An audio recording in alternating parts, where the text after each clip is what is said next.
mas foi também, procuramos também nessa discussão e no aprofundamento da construção do documento, levar à ASAI um bocado o conhecimento que nós temos ao nível da Conferência de Empresas de Restauração, como são olhadas quaisquer outras empresas.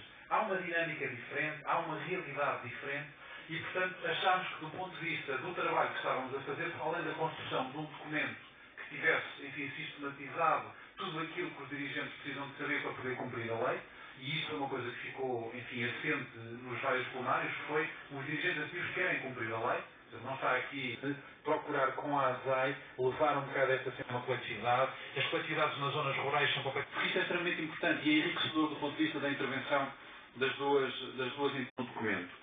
Que foi, e batemos muito por isso, para construir um documento que fosse facilmente perceptível, ou seja, é muito difícil de compreender, mas um documento que fosse facilmente perceptível e facilmente acessível. Portanto, esta foi uma preocupação. Mas procuramos também, para além desta preocupação no dia-a-dia, tenho uma dúvida sobre isto, eu quero saber como é que resolvo isto, tenho uma dúvida, tenho uma realidade que é esta, eu quero saber o que é que tenho que fazer em relação a isto, mas para além disso, ter vários níveis de leitura, ou seja, permitir que quem quiser aprofundar uma determinada temática ou uma determinada questão tenha informação que lhe permita ir à procura de mais e pudesse satisfazer essa mesma curiosidade ou essa dúvida que tenha. Uma terceira preocupação que nós tivemos foi criar, como eu disse no princípio, um quadro, e já vos vou mostrar esse quadro, que tivesse um esquema com todos os requisitos que as coletividades devem ter, não é verdade? Portanto, agrupando as várias realidades que existem ao nível do movimento associativo, separando as várias realidades e para cada uma das realidades dizer a coletividade para cumprir a lei deste ponto de vista tem que ter estes requisitos. E, portanto, facilmente qualquer dirigente pode fazer uma coisa que é picar. Portanto, vai àquele quadro, isto eu tenho, isto eu tenho, isto eu tenho, isto eu tenho, isto eu não tenho, tenho que ter. Portanto, vou ter que ter. Porque se não tiver, e se vier a ter uma visita da ASAI, eu vou ter problemas. Porque, de facto, eles vão me questionar e vão me perguntar por isso e eu não tenho esta questão. Portanto, isso é mais fácil eu apresentar-vos a estrutura do documento e depois haveremos de folheá-lo em algumas partes que eu considero mais importantes. Eu diria que este documento tem quatro partes principais. Uma primeira parte que eu diria que é composta, enfim, por primeira parte também a introdução e o ponto 1 e o ponto 2.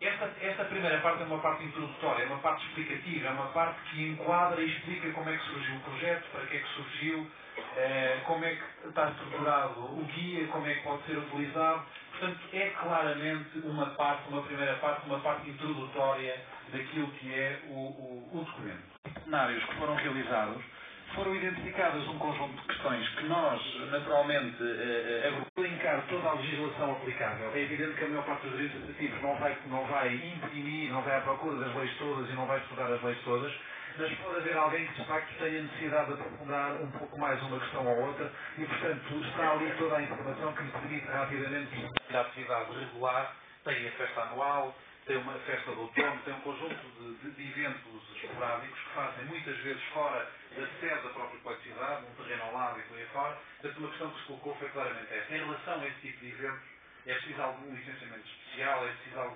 alguma exigência especial do ponto de vista higieno-sanitário, exatamente que tipo de preocupação é que nós temos que ter em relação a esta matéria. Portanto, esta é uma primeira questão que tem tratamento aqui no nosso guia. Vamos andar rapidamente. Depois temos aqui uma segunda questão que tem que ver com o transporte de alimentos e até de pratos já confeccionados. Isto acontece muitas vezes nas coletividades também. Há um aniversário, há uma iniciativa qualquer, é preciso de facto ir buscar alguns alimentos. Portanto, é preciso haver algumas preocupações em termos do transporte desses mesmos alimentos. Portanto, o que se diz aqui é que preocupações é que eu devo ter para, nesta perspectiva e em relação a esta questão, de facto cumprir aquilo que são as exigências legais nesta matéria.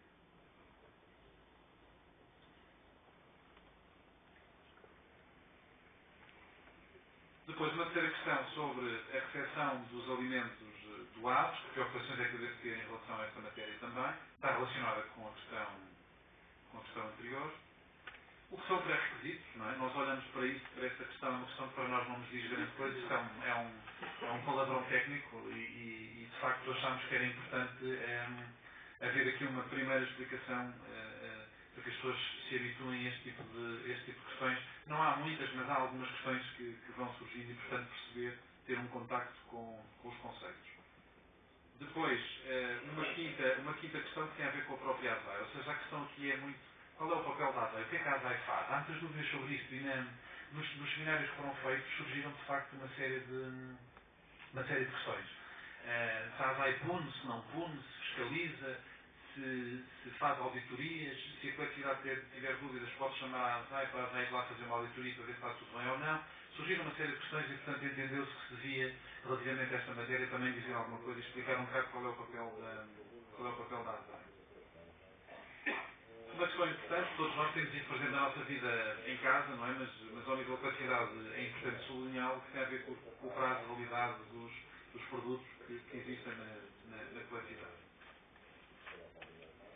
Uma sétima questão que não foi inventada por nós, foi colocada nos plenários de sensibilização, que tem a ver com a matança do porco, portanto, a venda e o consumo, que preocupações é que é preciso haver a este nível, o que é que se pode fazer, o que é que não se pode fazer, como é que se pode fazer, o que é que se deve fazer também relativamente a esta matéria. Portanto, esta foi também uma questão que nos foi colocada e, portanto, entendeu-se que se devia trazê-la aqui para as perguntas frequentes. Convenção de alimentos, quando é que é possível, licenciamento, as questões do licenciamento, não é? Quando é que é preciso haver um licenciamento, em que circunstâncias, como é que isso se faz, como é que se pede. Portanto, é uma questão também extremamente importante e que se coloca em todas as coletividades. Uma décima questão que tem a ver com um aspecto extremamente importante e que provavelmente muitas coletividades não têm presente e não cumprem, e é uma exigência daquelas que, enfim, pelo que temos presente, cada visita que a ASAI faz é logo um aspecto que é imediatamente identificado e relativamente ao qual se chama a atenção, que é a obrigatoriedade de haver um livro de reclamações, não é verdade? Portanto, este é um aspecto extremamente importante, eu penso que era fundamental haver aqui, e depois daqui a um pedaço eu já vou falar um bocado mais sobre isso, a importância e a necessidade do livro de reclamações. Depois temos aqui uma questão dirigida à questão da aplicação da lei do tabaco, é também uma questão importante, não é verdade? Portanto, nós sabemos que esta lei se aplica e se aplica também nas coletividades e, portanto, a questão aqui é explicar um bocado o que é preciso fazer, não é? O que é que se tem que fazer, enfim, relativamente a esta matéria. Depois, passando mais rapidamente, questões mais breves, encerramento parcial de algumas atividades, o que é que se pode fazer. Quando o espaço está concessionado, isto acontece em muitas coletividades, não é? O espaço está concessionado a alguém que tem uma empresa de restauração. Quem é que tem a responsabilidade? Quem é que tem que ter o cuidado relativamente ao cumprimento das exigências colocadas para a ASAI? A responsabilidade dos senhorios na manutenção dos edifícios, portanto, esta é uma questão que se colocou também nos plenários de sensibilização. Algumas coletividades estão instaladas em edifícios arrendados. Controlo meteorológico relacionado com os contadores de snooker, etc. Não é? Portanto, é necessário e é importante termos consciência desta necessidade. Depois aqui um aspecto específico relativamente ao responsável técnico e aos professores de ginástica, educação física e por aí fora. Como é que isto, que exigências é que se colocam a este nível quando a coletividade tem atividades desta natureza? E finalmente, a última questão que tem a ver com os dísticos e as informações obrigatórias nos bares. Eu não vou perder muito tempo com estas, mas acho que este ponto 17 é importante que eu ia terminar de fazer a minha intervenção exatamente aproveitando para os apresentar quer dizer, porque eu acho que este aspecto é um aspecto importante que é transversal a todas as coletividades, todas têm que os ter e a verdade é que em alguns casos falha, não é? E eu conheço algumas situações que estão próximos de mim em que de facto falam aqui 2 ou 3 requisitos deste conjunto de requisitos que aqui está e são requisitos muitíssimo fáceis de cumprir. Portanto, é uma questão de saber e cumprir. Não há aqui uma exigência muito grande de muito trabalho ou o que é que seja. Não, basta saber o que é cumprir e a partir do momento em que se cumpre está resolvido e nunca mais temos problemas nenhums com esta matéria.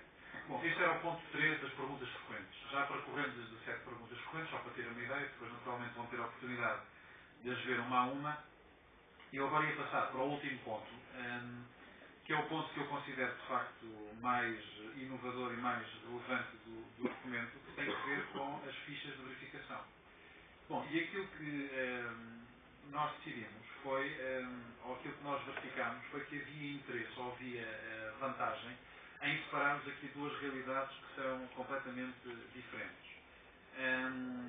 Os estabelecimentos de restauração, e portanto há muitas coletividades que têm efetivamente estabelecimentos de restauração, e os requisitos para quem tem um estabelecimento de restauração, que tem um restaurante aberto, são diferentes daqueles ou das coletividades que não têm estabelecimento de restauração aberto, são de facto diferentes, e estas realidades acontecem um pouco por todo o país.